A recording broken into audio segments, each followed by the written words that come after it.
Honorable député de Rosemont, la Petite-Patrie. Merci beaucoup, Monsieur le Président. attendez de voir, là. Monsieur le Président, l'interminable saga des conservateurs qui poursuivent leur œuvre de saccage des services publics continue malheureusement sous nos yeux et cette fois, ce sont nos services postaux qui sont la cible de l'idéologie des conservateurs, Monsieur le Président.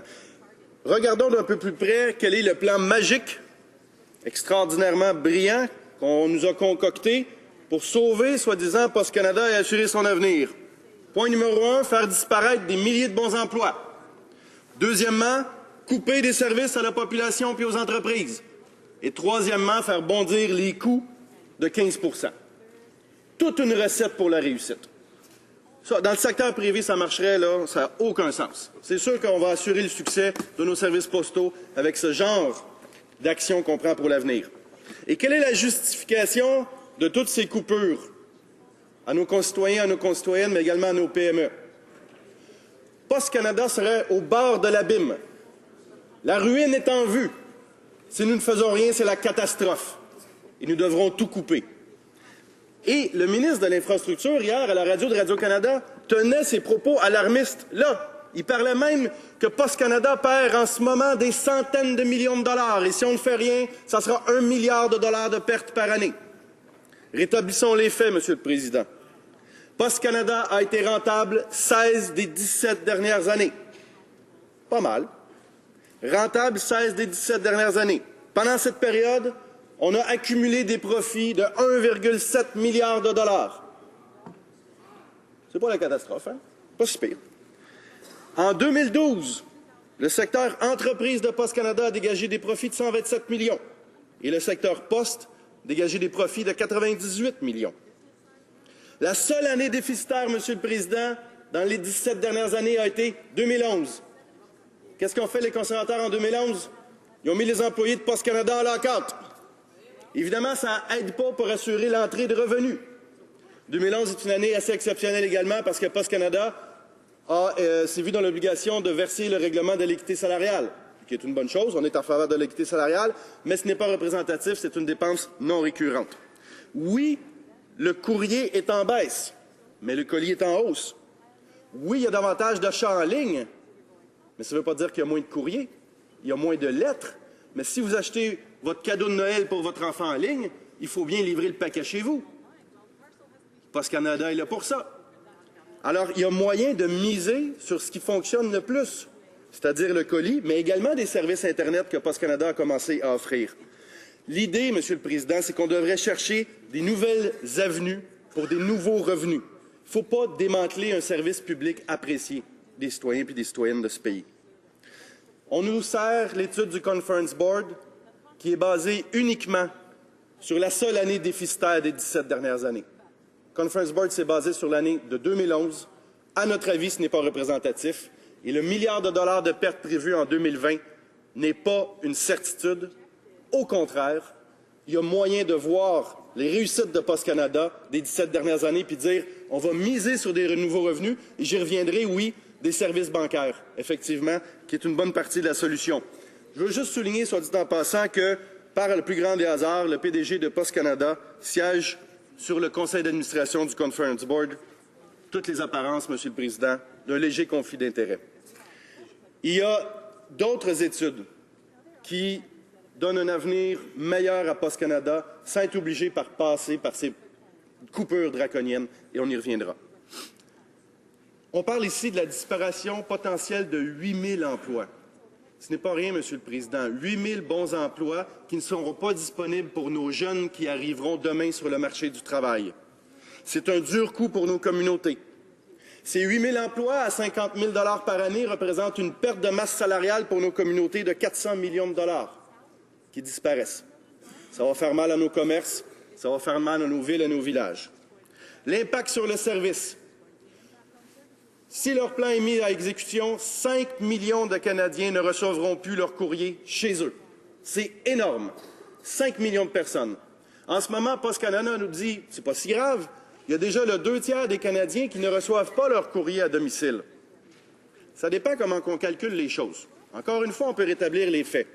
En ce moment, Post Canada considère que si vous vivez dans un bloc appartement et que vous avez votre petite boîte à l'entrée, ce qui est le cas dans la plupart des logements de Rosemont-la-Petite-Patrie, par exemple, vous êtes à l'intérieur de votre même édifice et vous allez chercher votre courrier le matin en bas, ce n'est pas de la livraison à domicile, parce que vous ne l'avez pas eu à votre porte directement. Donc, ils comptent ça dans les gens qui ne reçoivent pas le courrier à domicile, ce qui est un peu absurde. Mon frère vit à Saint-Antoine-sur-Richelieu, sur un rang. Sa maison est un peu éloignée de la route. Et évidemment, il y a une boîte aux lettres qui est sur le bord de la route. Encore là, ce n'est pas considéré comme une livraison à domicile, parce qu'il ne se rend pas jusqu'à la porte, le facteur. Alors, on peut faire dire aux chiffres beaucoup de choses. En fait, le 2/3 des Canadiens et des Québécois reçoivent le courrier à domicile en ce moment, et ces gens-là vont être privés d'un service qui est important. Les aînés vont souffrir de ça. On vit dans un pays nordique. Il y a de la pluie verglaçante, de la glace, des bancs de neige. C'est pas vrai que toutes les personnes âgées vont être en mesure tous les jours de sortir pour aller chercher leur courrier. Ils vont être privés de ce contact-là. Les gens en mobilité réduite sont inquiets de ça. Comment faire pour assurer que ces gens-là vont recevoir les informations essentielles dont ils ont besoin, le courrier dont ils ont besoin? Le Advocacy for Elderly, la FADOC, Canadian Association of Retired Persons, le Conseil des Canadiens avec des déficiences ont tous parlé de leurs inquiétudes par rapport à cette réforme-là. Impact aussi sur les PME, sur les organismes de bienfaisance qui nous envoient à chaque mois de décembre des lettres pour nous demander des dons. Ils vont voir leurs coûts d'envoi postaux exploser de 15 %.